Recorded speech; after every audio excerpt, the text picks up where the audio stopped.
यह कहानी स्वरचित है। कृपया इसकी चोरी ना करें। किस्मत भाग 1। रोहित अपनी माँ वैशाली और पिता आशुतोष की इकलौती संतान था। दोनों ने उसे बड़े ही प्यार के साथ पाला था। समय बीतने के साथ अब रोहित बड़ा हो चुका था और कॉलेज में पढ़ने लगा था। वहीं उसे छवि नाम की लड़की पसंद आ गई। वो थी भी इतनी भोली और मासूम कि कोई भी उस पर दिल हार बैठे। रोहित ने जाकर अपने मम्मी पापा को छवि के बारे में बताया तो रोहित के घर वाले छवि के घर रिश्ता लेकर पहुंच गए। छवि के घर में छवि, उसकी माँ और उसका भाई ही थे। जब उन्हें यह बात पता चली कि रोहित ने खुद छवि को पसंद किया है, उसकी शराफत देखकर, तो उसके घर वाले भी इस शादी को राजी हो गए। छवि और रोहित की धूमधाम से शादी हो गई। छवि ने अपने प्यार भरे स्वभाव से सबका दिल जीत लिया। यूं तो उनके घर में किसी भी चीज की कोई कमी नहीं थी, लेकिन छवि और रोहित के विवाह को 7 वर्ष पूरे होने के बाद भी अब तक घर में बच्चों की किलकारियां नहीं गूंजी थी। रोहित के माता पिता तो बेसब्री से इंतजार कर रहे थे कि वह कब दादा दादी बनेंगे। छवि और रोहित ने क्या क्या नहीं किया। शहर के बड़े से बड़े डॉक्टर को दिखाया, मंदिरों में जाकर माथा टेका, लेकिन भगवान उनकी पुकार सुन ही नहीं रहा था। इसी तरह 1 वर्ष और गुजर गया। धीरे धीरे निराशा उनके जीवन में प्रवेश करने लगी। आसपास के छोटे छोटे बच्चों को देखकर छवि का मन भी ललचा जाता था कि कोई उसे भी माँ कहकर बुलाए, कोई उसकी भी गोद में आकर लिपट जाए, वह भी अपने आंचल में लेकर किसी नन्ही सी जान को दूध पिलाए। छवि अब उदास रहने लगी थी और यह सब रोहित भी महसूस कर रहा था। वो उसकी उदासी का कारण भी जानता था। रोहित सोच रहा था कि छवि को संभालना होगा। यदि अभी भी उसे बच्चे की खुशी नहीं मिली तो वह कहीं किसी मानसिक बीमारी का शिकार न हो जाए। रात भर रोहित सो न पाया। उधर यही हाल उसके माता पिता का भी था। उसकी माँ वैशाली तो छवि से इतना प्यार करती थी कि वह अपनी बहू छवि को दुखी नहीं देख पा रही थी। छवि की सास ने सोचा, क्या करूं? वह तो अपना दुख किसी तरह सहन कर लेगी, लेकिन छवि बर्दाश्त नहीं कर पा रही थी। तभी लेटे लेटे उनके मन में विचार आया, क्यों ना छवि और रोहित किसी बच्चे को गोद ले ले। छवि से पूछने से पहले वह उठकर अपने बेटे के कमरे में गई और उसे धीरे से आवाज लगाई, रोहित उठो ना बेटा। माँ को अपने कमरे में इस वक्त आवाज लगाता देखकर रोहित घबरा गया। फिर घबराई हुई आवाज में उसने पूछा, क्या हुआ माँ, सब ठीक तो है ना? तब वैशाली जी ने कहा, बेटा मुझे आप लोगों से बहुत ही खास मसले पर चर्चा करनी है। तुम्हारे पापा को तो मैंने इस बारे में बता दिया है, वो भी जाग रहे हैं। हमारे कमरे में चलो, तुमसे कुछ जरूरी बात करनी है। रोहित बोला, ऐसी भी क्या बात है माँ, सब ठीक है ना? हाँ बेटा सब ठीक है। देखो छवि अभी सो रही है और मैं चाहती हूँ कि उसकी गैर हाजिरी में ही यह बात मैं तुमसे कर लूँ। हाँ बोलो ना माँ। और यह बात करते हुए वह अपने मम्मी पापा के कमरे में चला जाता है। वहाँ वैशाली जी कहती है, देखो बेटा, आप दोनों की शादी को 8 साल पूरे होने को आ गए, लेकिन हमारे घर में अभी तक नन्ही किलकारियाँ नहीं गूंजी हैं। हमारा क्या है बेटा, हम कुछ दिनों के और मेहमान हैं। अब तो हम सब कुछ करके हार गए हैं। हम तो फिर भी ऐसे अपना टाइम निकाल लेंगे, लेकिन मुझे छवि की चिंता रहती है। उसका चेहरा देखकर मैं भी दुखी हो जाती हूँ। फिर कुछ पल रुककर वो बोली, मुझे डर लगता है ऐसे में कहीं छवि को कोई मानसिक बीमारी ना घेर ले। मैं चाहती हूँ कि अब तुम लोगों को कोई बच्चा गोद ले लेना चाहिए।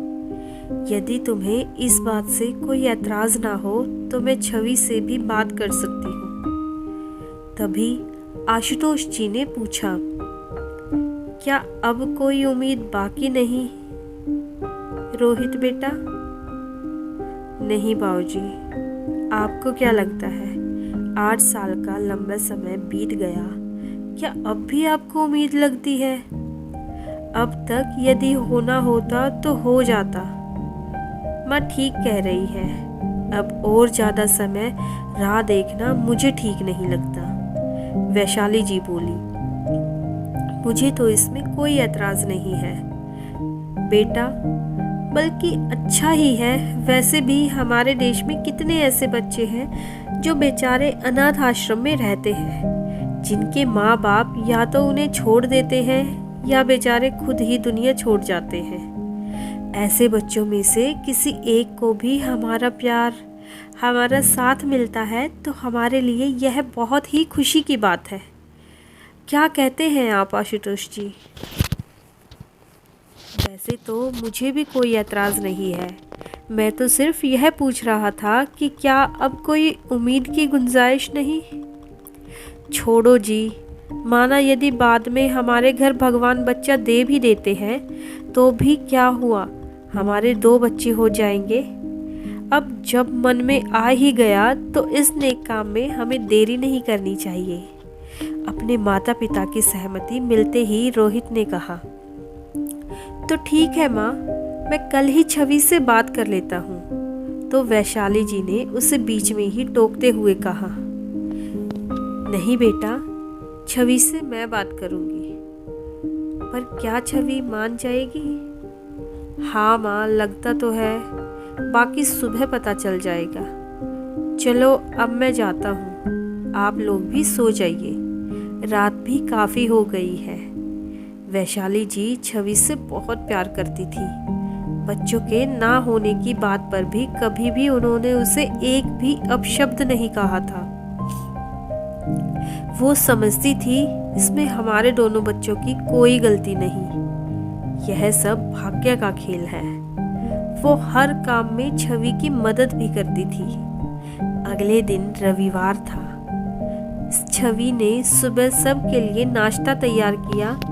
सब लोग खाने के लिए डाइनिंग टेबल पर बैठे ही थे कि तभी रोहित ने कहा, छवि, हम लोग तुमसे कुछ बात करना चाहते हैं। हाँ बोलो ना रोहित, क्या बात है? छवि घबरा गई और उसकी आंखें रोहित की आंखों को इस तरह देखने लगी मानो वह कह रही हो, प्लीज़ कुछ ऐसा मत कह देना जिससे मैं सहन ना कर पाऊँ।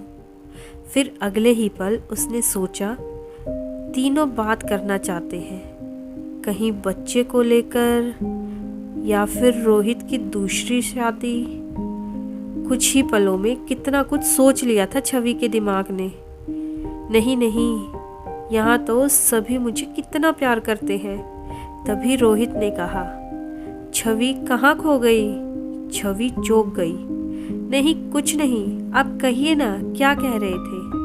तभी वैशाली जी बोली, बेटा, मैं तुमसे कुछ दिनों से एक बात कहना चाहती थी। मुझे कहना था कि क्या हम अनाथ आश्रम से बच्चा गोद ले लें। छवि ने जैसे ही अपनी सास के मुंह से यह सुना तो वह खुशी के मारे आंखों में आंसू लिए अपनी सास के गले लग गई और बोली, माँ जी, मैं तो कब से इस इच्छा को अपने मन में दबाए हुए बैठी हूँ। लेकिन कभी कहा नहीं गया, यह सोचकर कि आपको और पापा जी को कैसा लगेगा।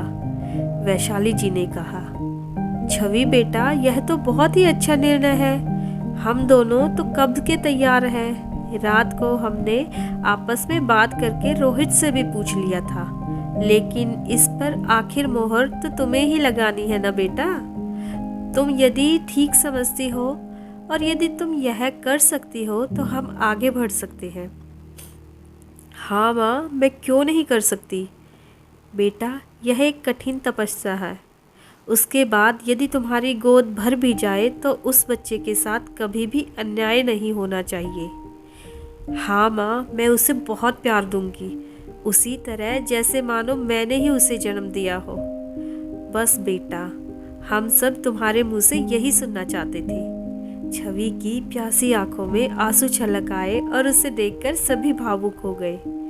छवि ने अपने आंसू पोंछते हुए सभी को चाय देने के लिए केतली हाथ में उठाई। उस समय छवि के हाथ कांप रहे थे। उसके हाथ से केतली लेते हुए वैशाली जी ने कहा, लाओ बेटा, मैं दे देती हूँ। चाय की चुस्कियाँ लेते हुए अब उनके बीच यह सलाह मशवरा चल रहा था कि लड़का गोद ले या लड़की। छवि ने कहा, मुझे तो कुछ भी चलेगा, बेटा हो या बेटी, बस मेरी गोद सूनी ना रहे। रोहित ने कहा, मैं बेटा बेटी में कोई फर्क नहीं समझता, फिर भी मेरी इच्छा है कि हम बेटा लेकर आए। टेबल से सामान उठाते हुए वैशाली जी ने पूछा, क्यों, बेटा ही क्यों चाहिए। चाय की आखिरी चुस्की लेते हुए रोहित ने कहा, माँ, मैं इसलिए कह रहा हूँ क्योंकि बेटी की शादी कैसे परिवार में होती है, कैसा जीवन साथी मिलता है, ये बहुत ही चिंता का विषय है। आज भी दहेज के लिए लोग जाने क्या क्या डिमांड करते हैं। मॉडर्न हो गए हैं, सारे दहेज प्रथा का साथ ना छोड़ पाए। यदि ऐसा कुछ घट जाता है तो फिर उसी बच्ची का जीवन दुखों के बीच घिर जाता है। वह बच्ची फिर कभी पहले जैसा खुश नहीं रह पाती। यह सुनते ही छवि घबरा गई और उसके हाथ से चाय टेबल पर छलक गई। मेज पर गिरी चाय को साफ करते हुए उसने कहा, नहीं बाबा, मुझे भी डर लग रहा है, हम तो बेटा ही लेंगे। अंततः इसी निर्णय पर सबकी मुहर लग गई कि बेटा ही लेकर आएंगे। दूसरे दिन सुबह नहा धोकर तैयार होकर छवि और रोहित आश्रम पहुंच गए। वहां का पूरा मुआयना करने के बाद बहुत से बच्चों से मिले जो थोड़े बड़े हो चुके थे। छवि ने रोहित से कहा, रोहित, मुझे ऐसा बच्चा चाहिए जिसे मैं अपनी गोद में लेटा सकूं, बोतल से उसे दूध पिला सकूं। छोटे शिशु की तलाश में वह दोनों निकल गए। अपने कार में बैठते हुए छवि ने कहा, रोहित, मैंने गूगल पर सर्च किया है। कुछ ही दूर पर एक दूसरा अनाथ आश्रम है जिसका नाम वारिस है। चलो ना, वहाँ चलते हैं। ठीक है, वहाँ भी चलकर देख लेते हैं, हो सकता है वहाँ हमें हमारा वारिस मिल जाए। वारिस अनाथ आश्रम पहुंचकर उन्होंने रिसेप्शन पर एंट्री कराई। अनाथ आश्रम के नियम कानून बड़े ही सख्त होते हैं। कोई भी बिना इजाजत के अंदर नहीं जा सकता। आखिर बच्चों की सलामती का प्रश्न होता है। रोहित अपने दस्तखत कर ही रहा था कि नवजात शिशु के रोने की आवाज उनके कानों में आई। छवि उस तरफ देखने लगी जिस ओर से आवाज आ रही थी, तो उसने पूछा, मैडम, ये आवाज? हाँ जी, हमारे यहाँ कल ही नया बच्चा आया है, मुश्किल से 4-5 दिन का है। ये आवाज़ उसी की है। कोई हमारे यहाँ रात को उसे छोड़ गया था। क्या मैं उसे देख सकती हूँ? बिल्कुल देख सकती हो। उषा, जाओ इन्हें अंदर लेकर जाओ और उस बच्चे से मिलवा दो। जी मैडम, आइए सर, इस तरफ। हाँ चलो, छवि ने कहा। वहाँ पहुँचते ही जैसे ही छवि ने बच्चे को देखा, उसके मुंह से स्वतः ही निकल गया, रोहित, बस मुझे यही बच्चा चाहिए, मुझे और कोई नहीं देखना। ठीक है छवि, जैसी तुम्हारी इच्छा। उसके बाद उन्होंने वहाँ की संचालिका से बात की। रोहित ने कहा, मैडम, हमें यही बच्चा चाहिए। संचालिका ने कहा, यह बच्चा कल ही आया है, हमें 15 से 20 दिन लग जाएंगे इसे आपको देने में। हाँ हाँ ठीक है, आप अपनी तरफ से पूरी कार्रवाई कर लीजिए, हमें क्या क्या करना है वह भी हमें बता दीजिए। हाँ, आप यह फॉर्म भर दीजिए और नीचे आप दोनों को हस्ताक्षर करने होंगे। जी ठीक है। सभी औपचारिकता पूरी होने के बाद छवि ने पूछा, मैडम क्या मैं हर रोज मेरे बच्चे से मिलने आ सकती हूँ? देखिए छवि जी, हमें उससे कोई ऐतराज नहीं है। हम 15 दिन इसलिए कह रहे हैं कि ताकि कोई इसे अपना बच्चा कहकर लेने के लिए ना आ जाए, वरना आपको ही ज्यादा तकलीफ होगी। माथे पर शिकन को नजरअंदाज करते हुए छवि ने कहा, नहीं नहीं, प्लीज़ आप मुझे परमिशन दे दीजिए। ठीक है, आपकी इतनी ज़्यादा इच्छा है तो आप आ सकते हैं। मैं तो सिर्फ इसलिए कह रही थी कि कहीं आपको बाद में दुख ना हो। कुछ नहीं होगा, यदि लेना होता तो उसे कोई इस तरह छोड़ता ही क्यों। खैर 20 दिन निकल गए और बच्चा छवि और रोहित को सौंप दिया गया। छवि ने प्यार से उस बच्चे को उठाकर अपनी बाहों में समेट लिया। इस समय उसे ऐसी अनुभूति हो रही थी मानो उसकी झोली में भगवान ने दुनिया भर की सारी खुशियां बटोर कर डाल दी हो। प्यार उमड़ उमड़ कर आ रहा था। उसे ऐसा लग रहा था कि उस बच्चे को अपने आंचल में छुपाकर दूध पिला दे। परंतु चाहे कोई कितना भी प्यार कर ले, भगवान ने यह वरदान सिर्फ जन्म देने वाली माँ को ही दिया है। छवि ऐसा कर तो नहीं सकती थी, लेकिन फिर भी वह बहुत खुश थी। बच्चे के माथे को चूमते हुए उसने कहा, देखो ना रोहित, ये कितना प्यारा है, इसे गोदी से नीचे उतारने का मन ही नहीं कर रहा। हाँ हाँ रखो छवि अपनी गोद में, तुम्हारा ही है। अच्छा, नाम क्या रखना है इसका? घर चलकर माँ और पापा जी के साथ इसका नाम सोचेंगे। आखिर उन्हीं की वजह से तो मेरा बच्चा मुझे मिला है। ठीक है, जैसा तुम कहो। दोनों घर पहुंच जाते हैं अपने बच्चे के साथ। वैशाली जी ने आरती की थाली लेकर उस बच्चे और छवि का स्वागत किया। आरती उतारकर वह उसे अंदर लेकर आए। सभी बच्चे को अपनी अपनी गोद में ले रहे थे। घर पर उसकी ज़रूरत का सारा सामान आ चुका था।